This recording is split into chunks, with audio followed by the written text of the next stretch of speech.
काली नजर। माँ, माँ। अरे क्या माँ माँ कर रहा है? बकरी का बच्चा है क्या? अरे माँ, मजाक छोड़ो। मुझे फाइनली वो मेन चौराहे वाली दुकान मिल गई है।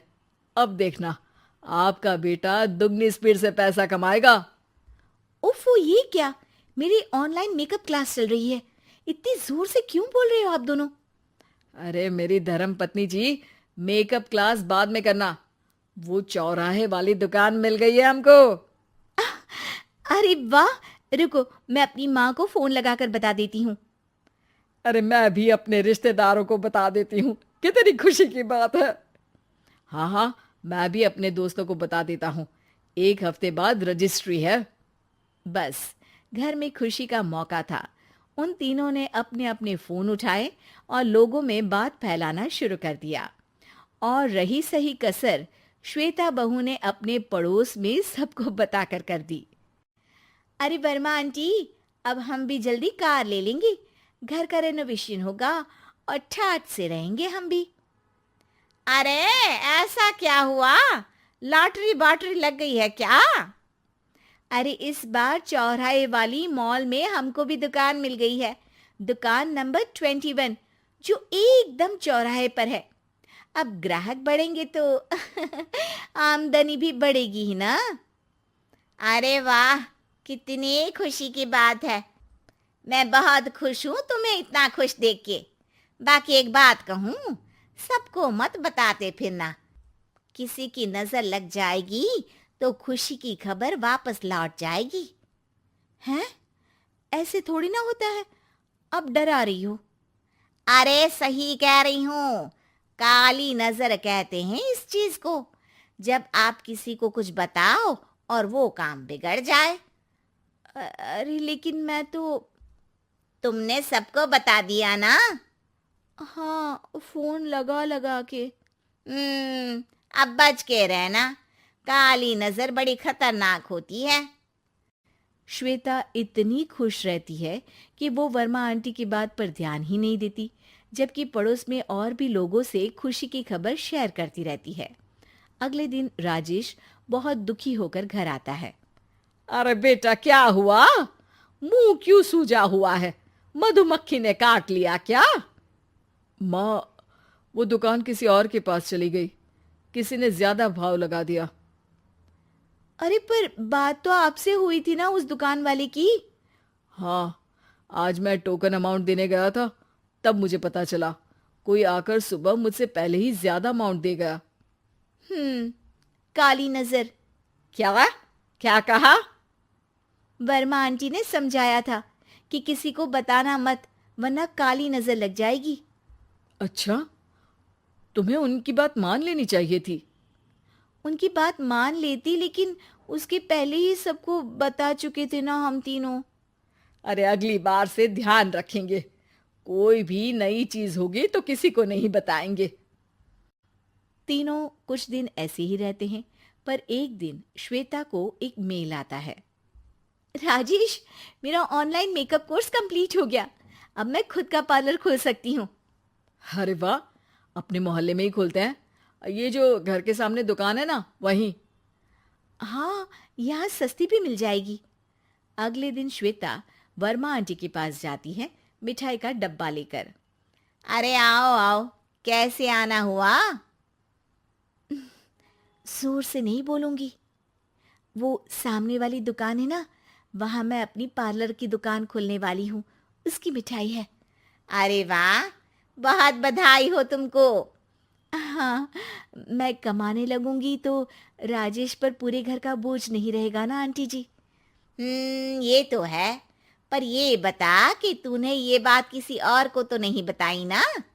अरे नहीं नहीं, पिछली बार गलती कर दी थी। काली नजर लगी किसी की और राजेश के हाथ से वो दुकान चली गई थी। सबको मत बताना। चलो मैं चलती हूँ, कल दुकान की बात करने भी तो जाना है। अगले दिन श्वेता दुकान के लिए मालिक से बात करने जाती है।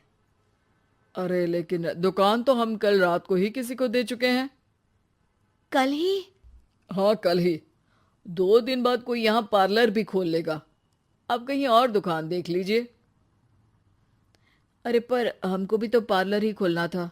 हाँ भाई, ये एक ही दुकान है, आधी आधी तो नहीं दे सकता ना मैं। राजेश और श्वेता घर पर हताश होकर आ जाते हैं। इस बार तो किसी को बताया भी नहीं था, अब किसकी काली नजर लग सकती है। सुनो, तुमने माँ को बताया था क्या? अरे कैसी बात कर रही हो, माँ की नजर थोड़ी ना लगेगी। पक्का तुमने किसी को नहीं बताया था ना? सिर्फ वर्मा आंटी को बताया था, उन्होंने ही मुझे किसी को नहीं बताने को कहा। अरे यार, तुम भी सही हो, मेरी माँ को नहीं बताने को कह रही हो, पर वर्मा आंटी को बताना तुम्हें जरूरी लगा। अरे वर्मा आंटी ने ही तो काली नजर के बारे में बताया था ना, वो हमेशा हमारा भला ही तो चाहती हैं। मेरी माँ भी हमारा भला ही चाहती है। अरे पर चिल्ला क्यों रहे हो? बात नहीं कर सकते क्या आराम से? नहीं आता वो आराम से बात करना, और करना भी नहीं चाहता हूं मैं। दुकान जाने का दुख गुस्से में बदल गया था और राजेश और श्वेता में बात बंद हो गई थी। 2 दिन बाद मोहल्ले में पार्लर का इनॉग्रेशन हुआ, जिसमें मोहल्ले के सभी लोगों को बुलाया गया, पर श्वेता, राजेश और माँ नहीं जाते। माँ, अंदर आ जाओ, क्या देख रही हो? अरे नया पार्लर देख रही हूं अपने आंगन से। देखो, माँ को दूसरे का सुख देखने में कितना मजा आ रहा है, मेरा दुख नहीं दिख रहा इन्हें। यहाँ मेरा पार्लर भी तो हो सकता था। अरे चुप रहो यार, हर बात में लड़ाई क्यों ढूंढ रही हो? राजेश और श्वेता फिर बहस करने लगते थे। तभी माँ ने दोनों को बाहर बुलाया। अरे जरा देखो तो, दुकान चलाने वाले का बोर्ड पर नाम क्या लिखा है? श्रुति वर्मा। गाड़ी निकाल बेटा, हमें कहीं जाना है। काली नजर का इलाज कराने? राजेश अपनी बाइक निकालता है। तीनों ट्रिपलिंग कर रहे हैं। माँ राजेश को उस मॉल वाली दुकान पर लेकर जाती है जहां राजेश अपनी दुकान खोलने वाला था। यही दुकान लेना चाहता था ना तू?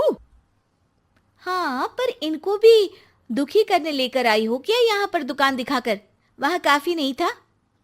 अरे श्वेता, थोड़ा सब्र रख, अभी पता चलेगा कि हम यहाँ क्यों आए हैं।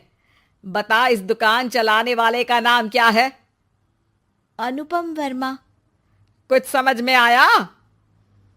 वो दुकान वाली श्रुति वर्मा, ये दुकान वाला अनुपम वर्मा, और हमारे पड़ोस में हमने उस दुकानों के बारे में बताया किसको था?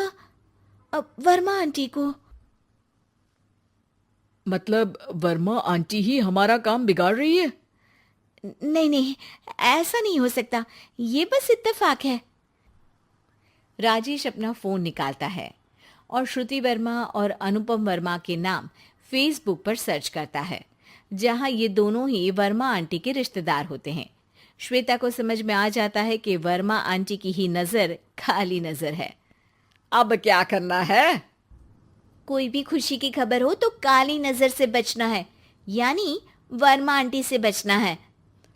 अरे पर मुझे ये समझ में नहीं आया कि वो हमारे साथ ऐसा क्यों करेंगी। अरे बेटा, एक सीख है, दूर के आदमी को आपकी तरक्की से कम परेशानी होगी, पड़ोसी को ज्यादा। दोनों माँ की बात में हामी भरते हैं और अगला काम चुपचाप करने की कसम खाते हैं, ताकि आगे से वर्मा आंटी कोई काम ना बिगाड़ सके।